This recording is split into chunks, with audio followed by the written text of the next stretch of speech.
దేవుని పరిశుద్ధ నామమునకు మహిమ కలుగును గాక.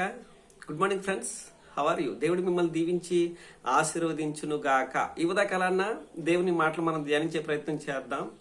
దేవుడు మన దగ్గర నుంచి ఆశించేది ఆత్మ ఫలాలు. మారు మనసుకు తగిన ఫలాలు ఫలించాలని దేవుడు నీ దగ్గర నుంచి నా దగ్గర నుంచి ఎక్స్పెక్ట్ చేస్తున్నాడు.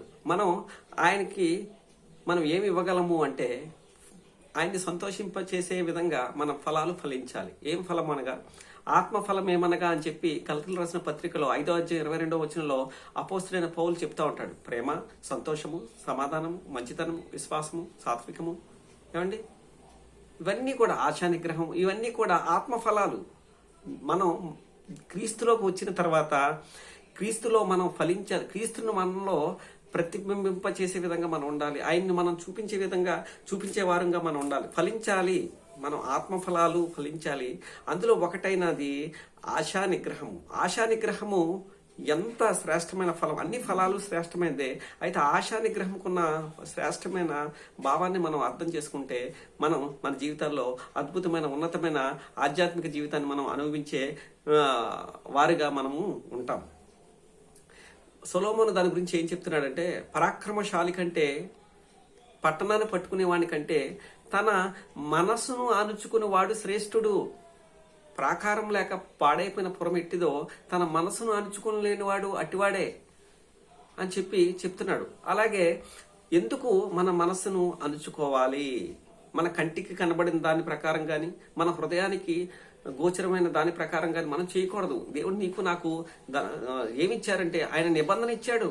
దేవుడు ఏం చెప్పాడంటే దేవుడి మాట ప్రకారం మనం జీవించాలి. అలాగే అపోస్తలుడైన పౌలు తాను చిట్ట చివరిగా రాసిన పత్రిక అయిన తిమోతికి రాసిన 2వ పత్రికలో ఆశా నిగ్రహం గురించి ఏం చెప్తాడంటే, ఒక్క నిమిషం ఒకసారి రండి చూసేద్దాం. అపోస్తలుడైన పౌలు తిమోతికి రాసిన పత్రికలో 4వ అధ్యాయము 5వ వచనంలో అంటాడు, నీవు అన్ని విషయములలో మితముగా ఉండుము, శ్రమపడుము, ఏమండి సువార్తికుని పని చేయము, నీ పరిచర్యను సంపూర్ణముగా జరిగించము. నేను ఎప్పుడే ప్రాణార్పణగా బోయపడుచున్నాను.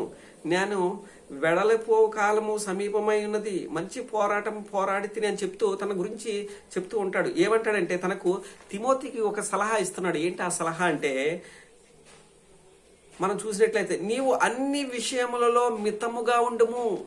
మితము హితము అన్నారు పెద్దలు. మితంగా మాట్లాడేవాడు జ్ఞాని, తెలివైన వాడు అని అన్నాడు సొలొమోను. మనం ఒకసారి సామెతల గ్రంథం 17వ అధ్యాయము 27వ వచనం మనం చూసినట్లయితే మితముగా మాట్లాడువాడు తెలివి గలవాడు. మితముగా మాట్లాడే ఏదైనా సరే, నువ్వు ఆహారం మితంగా తింటే, లేదా డాక్టర్ గారు చెప్పారు నువ్వు నాన్న ఇలాంటివి తినొద్దు, అలాంటివి తినొద్దు, నీకు ఉన్న వ్యాధిని బట్టి నువ్వు ఇది తినకూడదు అని నువ్వు చెప్పినప్పుడు నువ్వు నిగ్రహించుకోవాలి. సెల్ఫ్ కంట్రోల్ నువ్వు చేసుకోవాలి. ఆశా నిగ్రహం కలిగి ఉండాలి ఆధ్యాత్మికంగా. అలాగే శారీరకంగా కూడా నువ్వు కంట్రోల్. నీ శరీరమే నీకు శత్రువు.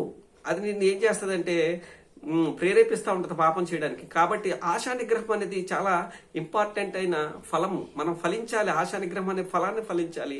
మనం దేవుణ్ణి సంతోషపెట్టేవారంగా, ఏమంటే మన కోరికలను కంట్రోల్ చేసుకొని దేవుణ్ణి సంతోషపెట్టేవారిగా నేను ఉండాలని సహోదర, సహోదరి, చెల్లి, తమ్ముడు, అన్న, తమ్ముడు, వృద్ధులైన వారు, మీరందరూ తండ్రులు, తల్లులు, అమ్మ వినండి.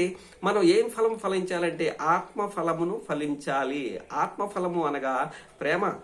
ఇవన్నీ మనకు ఉన్నాయి. కాబట్టి ఆశా నిగ్రహంలో ఒకటి మనం ఏం చేయాలంటే మన కోరికలను అణుచుకోవాలి.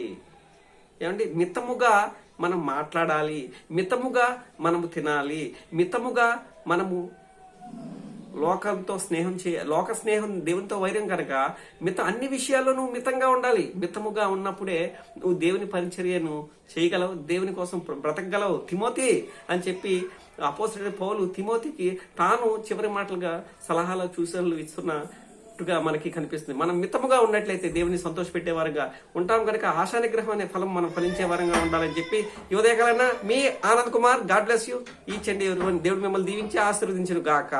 ఆమేన్.